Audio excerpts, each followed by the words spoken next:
Welcome back to my channel. आज हम बात करने वाले हैं IFCI लिमिटेड के बारे में। एक नॉन बैंकिंग फाइनेंशियल कंपनी जो लोन्स और एडवांस प्रोवाइड करती है इन्वेस्टमेंट पर्पस को पूरा करने के लिए। एक दिन में यानी कि 16 मई 2025 को इस कंपनी ने अपने शेयर होल्डर्स को 14% रिटर्न निकाल के दिया, जबकि लॉन्ग टर्म में भी इस कंपनी ने अपने शेयर होल्डर्स को माला माल किया। यदि हम आगे चल के देखेंगे तो 5 साल में इस कंपनी ने अपने शेयर होल्डर्स को 1000 प्लस रिटर्न निकाल के दिया। तो चलिए देखते हैं और जानते हैं इस कंपनी के अभी तक के दिए रिटर्न्स को, फंडामेंटल्स को, शेयर होल्डिंग पैटर्न को। ये वीडियो सिर्फ और सिर्फ एजुकेशनल पर्पज़ है, ना हम खरीदने की सलाह देते हो ना ही बेचने की। यदि आप नए हैं तो चैनल को सब्सक्राइब कीजिए और बेल आइकन दबाना बिल्कुल मत भूलिए। तो बात आज IFCI लिमिटेड के बारे में। आज के दिन यानी कि 16 मई 2025 को इस कंपनी का शेयर प्राइस है 51 रुपये 40 पैसे और आज इस कंपनी ने अपने शेयर होल्डर्स को रिटर्न दिया 14.86% का। एक अच्छा खासा रिटर्न निकाल के दिया, वो भी एक दिन में। तो चलिए देखते हैं इस कंपनी के अभी तक के रिटर्न्स को। तो आप देख सकते हैं एक साल में इस कंपनी के शेयर में गिरावट देखने को मिली 16.50% की। यानी कि एक साल पहले इस कंपनी का शेयर प्राइस था 60 रुपीज 90 पैसे, जो आज गिर के है 51 रुपीज 77 पैसे का। बात की जाए 3 साल की यानी कि लॉन्ग टर्म की, तो यहाँ इस कंपनी ने अपने शेयर होल्डर्स को माला माल किया और ये बताया कि IFCI लॉन्ग टर्म में एक अच्छा खासा रिटर्न दे सकता है। इस कंपनी ने अपने शेयर होल्डर्स को 397% का रिटर्न निकाल के दिया। यानी कि 3 साल पहले इस कंपनी का शेयर प्राइस था 9 रुपये 50 पैसे, जो आज के दिन है 51 रुपये 77 पैसे का। बात की जाए 5 साल की यानी कि लॉन्ग टर्म की, तो यहाँ भी इस कंपनी ने अपने शेयर होल्डर्स को बिल्कुल निराश नहीं किया और ये बताया कि कंपनी लॉन्ग टर्म में एक अच्छा खासा रिटर्न दे सकती है। इस कंपनी ने अपने शेयर होल्डर्स को 1118% का रिटर्न निकाल के दिया। यानी कि 5 साल पहले इस कंपनी का शेयर प्राइस था 4 रुपए, जो आज के दिन है 51 रुपये 77 पैसे का। बात की जाए और देखा जाए इस कंपनी के कुछ इवेंट्स को, तो अभी तक इस कंपनी ने अपने शेयर होल्डर्स को डिविडेंड नहीं दिया। जानते हैं इस कंपनी के फंडामेंटल्स को। तो आप देख सकते हैं मार्केट कैप अच्छा खासा है 13,948 करोड़, जबकि इस कंपनी का पीबी रेशियो है 1.60। शेयर मार्केट में एक अच्छा पीबी रेशियो कहलाता है 3। इस कंपनी का इंडस्ट्री पी है 20.04। शेयर मार्केट में एक अच्छा इंडस्ट्री पी होता है 20 to 25 के बीच का। डेप्ट टू इक्विटी यानी कि लोन कर्ज का प्रतिशत है 0.43। कह सकते हैं ना के बराबर लोन कर्ज है इस कंपनी पे।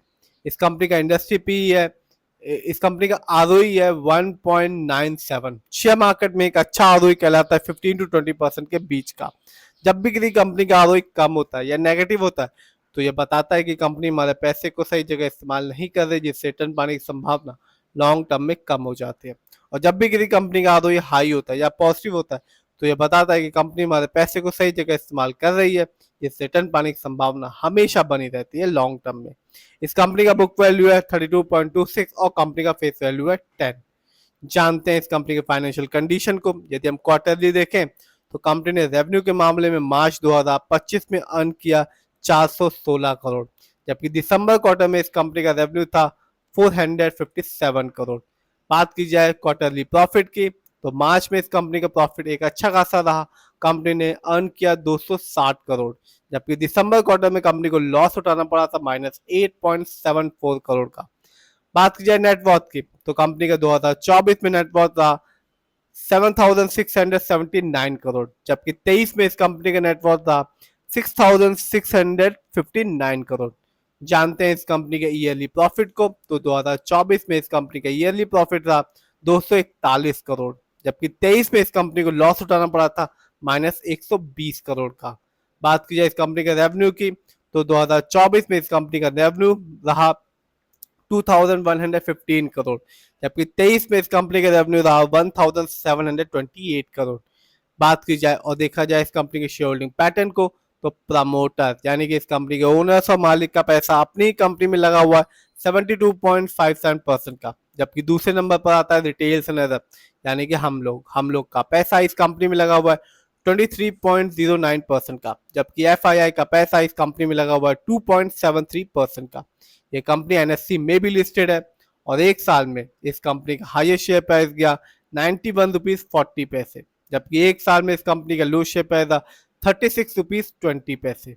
बात की जाए इस कंपनी की कुछ अच्छाइयों और कमियों के बारे में, तो कंपनी हैज रिड्यूस डेप्थ, यानी कि कंपनी ने अपने खर्चों में कमी लाई है। कंपनी ने एक अच्छा प्रॉफिट ग्रोथ परसेंटेज बना के रखा है लास्ट 5 ईयर्स में, जिसका परसेंटेज है 22.6 CAGR। और प्रमोटर होल्डिंग भी लास्ट क्वार्टर में इस कंपनी की बढ़ गई, जो कि रही 0.85% की। बात की जाए कुछ कमी के बारे में, तो कंपनी ने प्रॉफिट तो अर्न किया पर अभी तक अपने शेयर होल्डर्स को डिविडेंड नहीं दिया। कंपनी में पुअर सेल ग्रोथ है लास्ट 5 ईयर्स में, जिसका परसेंटेज है -8.22%। तो ओवरऑल बात की जाए, शेयर प्राइस 51 रुपए का है, प्रमोटर होल्डिंग अच्छी है, फाइनेंस भी 24 में तो ठीक ही है इस कंपनी का। फंडामेंटल्स की बात करें तो मार्केट कैप अच्छा कर रहा है, लेकिन आरओई कम है, लोन कश ना के बराबर। इस समय इस कंपनी का शेयर प्राइस 51 रुपए 77 पैसे का है। जब हम 5 साल को देखेंगे तो 1118% का रिटर्न निकाल के दिया, और 3 साल में इस कंपनी ने 400% के आसपास का रिटर्न निकाल के दिया। तो कंपनी लॉन्ग टर्म में रिटर्न निकाल के दे रही है। फिर भी जिस भी कंपनी के शेयर में इन्वेस्ट करें, खुद रिसर्च करें, एनालाइज करें, अपने फाइनेंशियल एडवाइजर की राय लें, फिर अपने पैसे को शेयर मार्केट में लगाएं।